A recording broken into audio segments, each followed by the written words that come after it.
we put before the committee a very good case, and the ruling is highly objectionable.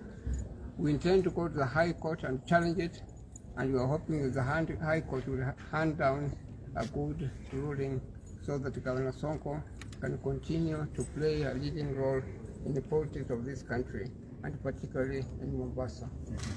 Thank you. Okay. Mheshimiwa, would you like to say something? Yes, I want to say on behalf of Wiper Party, we have supported Governor Sonko all through. Our expectation is that when we go to the High Court tomorrow, we will stay all the orders given by the committee today. And the time will stop running till the High Court makes a determination as to whether the people of this country will decide. The sovereign power is with the people of Mombasa. Yes. And they must be given an opportunity to decide who their leader is. Yeah.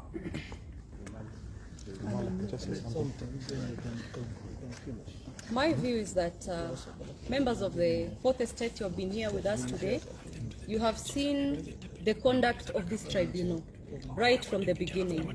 We were expecting this decision on Saturday. It was postponed to Sunday. From Sunday, it was postponed to 11 a.m. today. From 11 a.m., it was postponed to 2 p.m. today. From 2 p.m., it was postponed to 4 p.m. today. From 4 p.m., it was postponed to 6 p.m. today.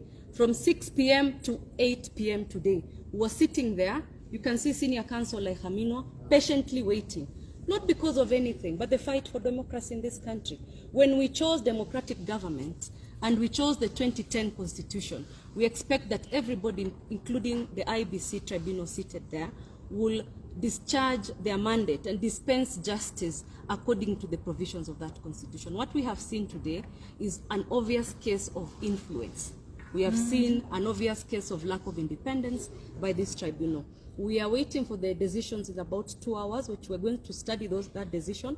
As Wiper Party, we have faith in the candidate which we have chosen.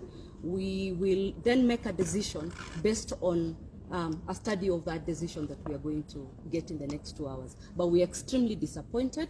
We knew from the beginning that there was an apparent bias in this tribunal. We raised that bias, but this tribunal, unfortunately, has failed to rise above that, and they were influenced by external forces in making the decision they have done. That's very unfortunate. Kenyans, we must remember that any single one of you, ourselves, my senior here, Haminwa, any decision where we are deliberately flaunting the Constitution against one Kenya, it's flaunting it against all of us. So we must all join hands in fighting such discrimination. That's all. May I add a few words? We want a peaceful Kenya. We do not have any other home at all. The only home we have is Kenya. IBC has to pull up and make sure that things are done properly. We are telling Mr. Chebukati, as an experienced lawyer of many years standing, pull up and don't let us down at all. The way things are going, we could easily find ourselves that we have been let down again. We do not want that kind of, to be subjected to another kind of life which we are not used to at all. We want a peaceful Kenya, and IBC, and particularly Mr. Chebukati, we are asking you to pull up and make sure that we will make the correct decisions, and you use common sense and give proper interpretation to the law and the Constitution. Thank you. Mheshimiwa Bwana Deputy, would you like to say something? Karibu hapa katikati. Thank you very much.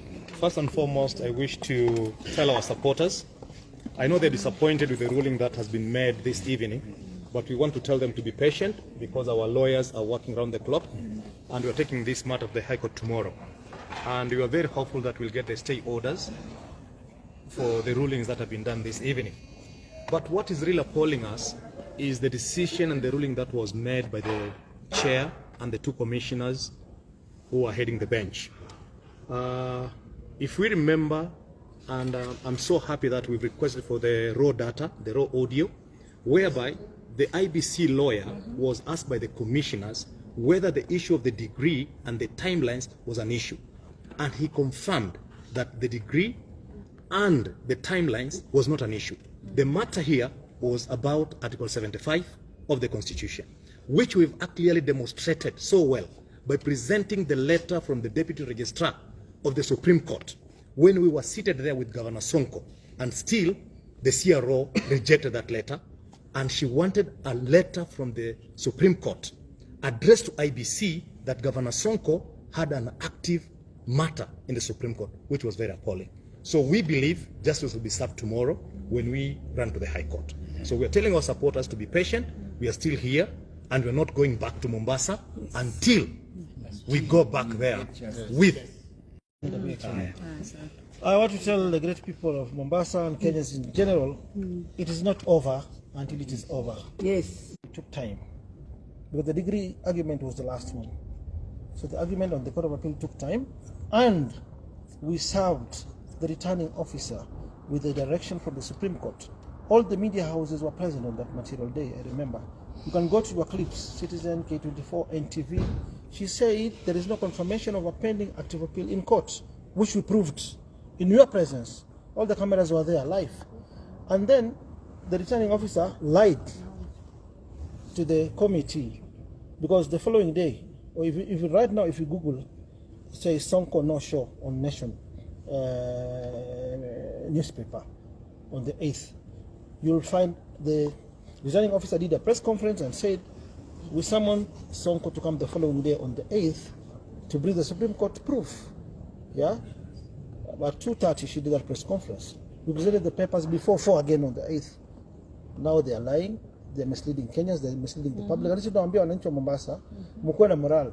Tumepigana vita kubwa kushinda hii. Yes. Kwa hivyo msibabaike, mkuwe calm, na tutaki fujo, sisi ni wapenda amani.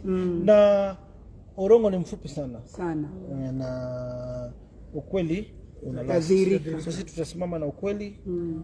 Msijali, niko sawa, tuko sawa, waheshimiwa wote wale wako hapa wako sawa, deputy governor wako sawa.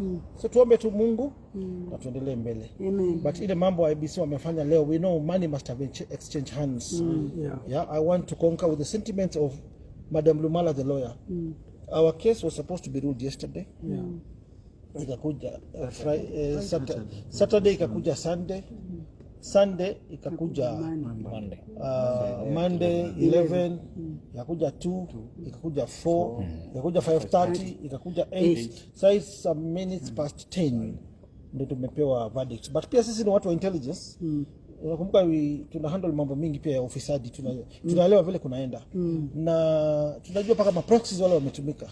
Magunia ya pesa wale yamebebwa. We understand who is there na alikuwa anafanya kazi wapi. Deputy ya nani. We understand all these cases. So tusiregeshe nchi nyuma. Tupeleke nchi mbele. But yale mambo yamefanyika, tunaregesha nchi nyuma. I'm not above the law, but we want justice. To deal na kitu ya ukweli. Appeal, mambo ya appeal, by this virtue. On 18th of February, walipogazette Nairobi by election, waligazette Waititu avai. Yeah?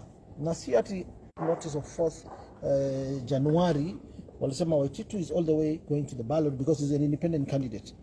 They gazetted only the primaries of the Jubilee candidates. Yeah? And I enjoined IBC in my impeachment case because I had to stop the elections because I had an active case in court. So IBC were a party in the High Court, at the Court of Appeal, and in the Supreme Court. In my appeal for impeachment case. So wakisema hawajui about my impeachment appeal, that is wrong. It is misleading the committee, misleading justice, Kenyans, and the great people of Mombasa. Kwa hivyo Mombasa msijali, tuko pamoja na tuendelee na hii vita. Hatuachie hapo. Yes. Wenyenye lazima waende nyumbani. Yes. Lazima waende nyumbani kina Catherine. I wanted to add something, Governor. If they are claiming that we delivered our documents late, why did they receive them? Because the CRO has powers to reject those documents. But she received those documents, the degree, the certified copy, and even the letter from the Supreme Court on 8th. We delivered that letter to her office, and she acknowledged receipt of that letter. Why did she receive them if we're out of time? This is the big question that requires an answer from the bench. Yes. Because we made it very clear. If we truly delayed the documents, and they made several judgments here where candidates' rulings were not in their favor because they delivered the documents late and they were rejected. They were not received by the CROs. But how come our documents were received?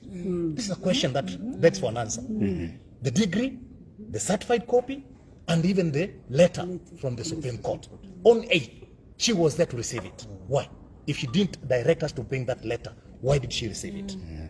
So we expect the media to expose all this because Kenyans and the great people of Mombasa, they're expecting an answer. And maybe kumalizia sababu sasa ya time lazima watu wakalale. The degree we had it. It was just in the car. But because of mob crowd, this is a sensitive document utaka ipasuliwe. But while we were inside, waliposema nataka original, it was brought. Before they closed, it was brought immediately. But the issue of verifying the direction from the Supreme Court took a lot of time. Na istosha waliposema wanataka from the institution Kemu, we complied when we were inside.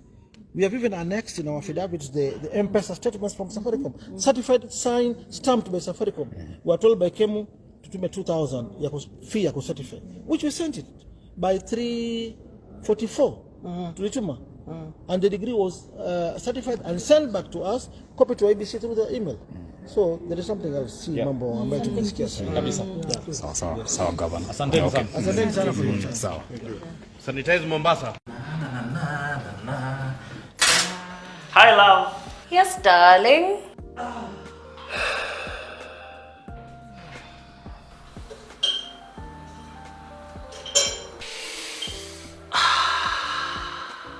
Let me guess.